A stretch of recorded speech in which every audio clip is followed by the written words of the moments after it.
got ourselves team 1 together with Big Homie K. We got Buffer Kane as Seavark. We got Miller Pal on that team with Night Pally as well as Skizu with Alexandra MVP. I keep messing your name up every single time. Cavaliers, Shiv with Sozin going to be first up, finally getting a chance to play a full duel without any dampener. And Buffer Kane is going to be first up with a Poly Deathborn opener with Touch of the Magic Arcana Sphere. Could be a lot of damage. Sozin might have to shrink it for this. Going to be a big burst out of Buffer Kane. Sozin with a Greater Fade. Buffer Kane, I think he was expected. Interrupt him on Shadow. Trying to blast him out with Arcane Blast with the missiles to follow. Does he have the burst? Does he have the big damage? Sozin might have to disperse this. Is going to go for a disperse. As Buffer K just keeps rushing at him as a big skeletal mage. Souza using this Kevin Slime to get some resources off of Buffer K, sitting in a Viz the whole time. Just looking for a reset. Letting Souza just approach him good. It was a pretty big opener as a full Necrolord. 3-minute cooldown on that one. Trying to land a polymorph to Souza. Is going to go another Touch of the Magic. Rune of Power, Canosphere. Got himself a little bit of burst. Still saved up. I wonder if he has the barrage with it too.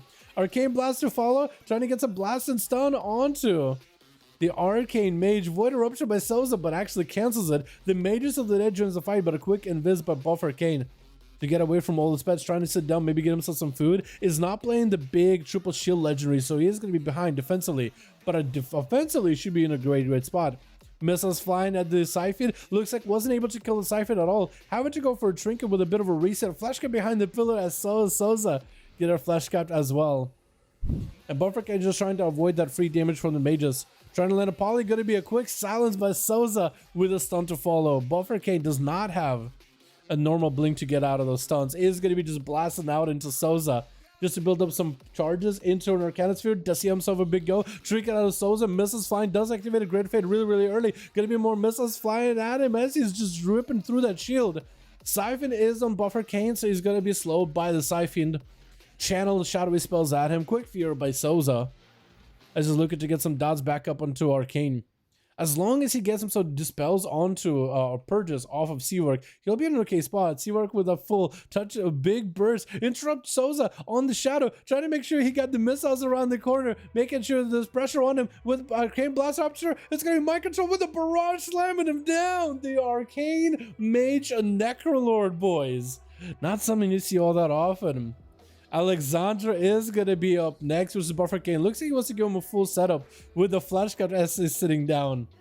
I love how Blizzard was able to take the Kultiran model and repurpose it to make these big skeletal boys. They literally have the same model as the Kultiran, like the skeleton and everything. But it looks so good. Like, they look so menacing. Quick missiles flying at the doggos as going to be Alexandra getting hit with a root. Does land a stunner onto Buffer Kane from around the corner. Going to be a lot of pets up for Buffer Kane to deal with. And that's going to be full ascendance, trying to land a poly onto Alexandra. And that's going to be full poly. As Buffer Kane trying to get himself touch the magic. Big blast out of Buffer Kane is going to go for a Kyrian. And he was actually able to reverse a lot of that damage from the Shaman. Was that with all the time or maybe a temporal? Either way, that ascendance as well as Chain Harvest was reversed completely. He has the missiles to build off of the pet. Are you playing the Harmony Legendary where missiles stack up the damage for Barrage? Or are you playing the Execute Barrage Legendary? I wonder which one is better for PvP. Quick board by Alexandra using Dora Shadows to reconnect with the Mage, trying to maybe land an interrupt. Hasn't used Wind Shear just yet.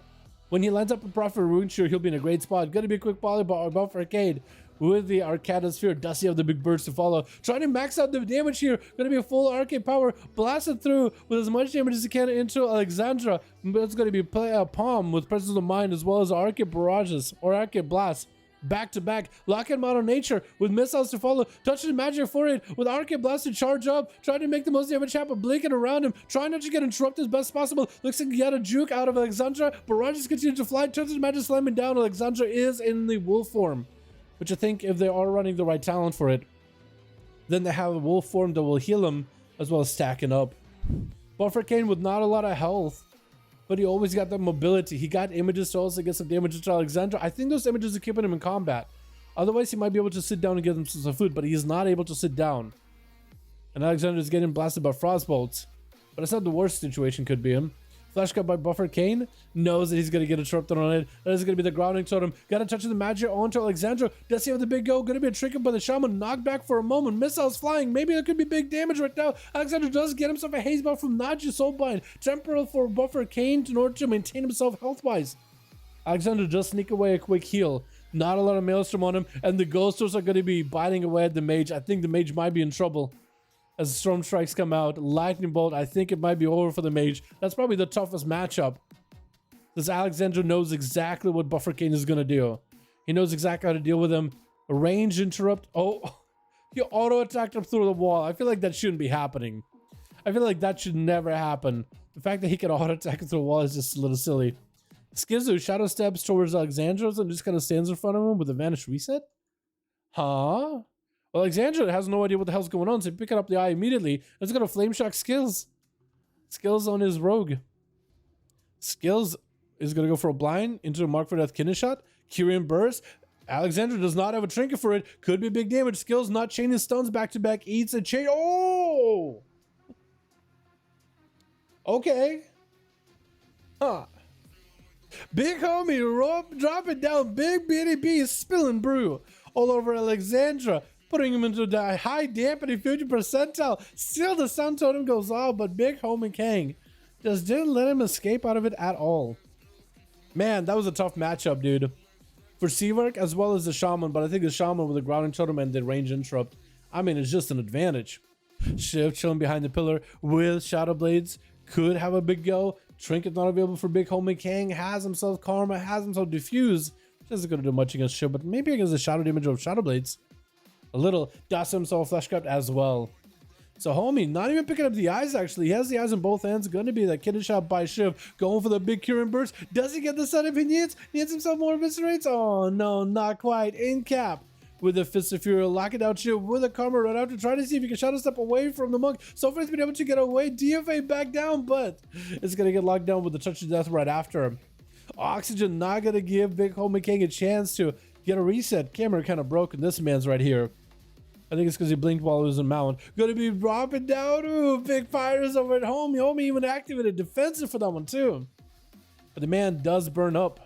Night Pally up next. Flash Cup getting burnt up very quickly. Got wings of his own, throwing out hammers at Oxygen. Oxygen activating all the time in case he needs to reset and is going to need a reset. Bubble out of Night Pally. Looking to re-engage with Oxygen. Final wreck missing by a little bit. And a quick breath and a quick trinket out of Night Pally. Just goes in for more damage to an Oxygen. Quick blink into an interrupt, into a fire blast, into maybe a bit of an overcommitment on cooldowns, but that was also a malediction as well. As Oxygen having to go for an Ice Buck immediately against Lord Palace. 70% dampener though. Oh no. Yeah, like he's not slowing down. He's not freezing. He froze for like a second. Blind by Lord Pala. Does he have all the holy damage? Oh, he definitely does. Oh, one more hit, one more global. No! Does he pummel this? Trinkets it. One more hit. Oxygen got himself in a viz. No, he got caught out with a final with a Ashen. And Oxygen cauterized. Yeah, there's no way. Unless he somehow lives. Wait. Cavaliers wants to go. He's like, Cavaliers wants to like, I gotta go. I'm next. He's like, wait. I like he was shuffling behind the pillar, like, seat pod. He was trying to make it as fair as he could. Keep it in a 1v1 as best as he can. And I like it. Army of the Dead joining for Cavaliers, not playing the Necromancer's Bargain. Instead, there's going to be all the pets kind of going long distance around the cart. But it's going to be the main pet empowered. But Lord Pala without a bubble, only basic protection available. Cavaliers can deal with that immediately, easily. Got a lot of shadow damage to crack right through those defenses. Lord Pala with not a lot of health left. Needs to build up a little bit of resources. 77% dampening, not letting him heal up at all. The most he can maybe do is go for some big damage to Cavaliers. If he has anything at all, Blessing of Protection just to reduce some sort of damage, if any at all. But the dots are still going to do damage. The Death of Decay is still going to tick out on him. And Cavaliers can go for Cloven Shadows, just to punch it right through it. It's going to be Lord Pala just naked out in the open and does go down to the death coil of Cavaliers at the very, very end. Taking him out. Man, that duel between the Mage and the Shaman was a really close one of a back and forth.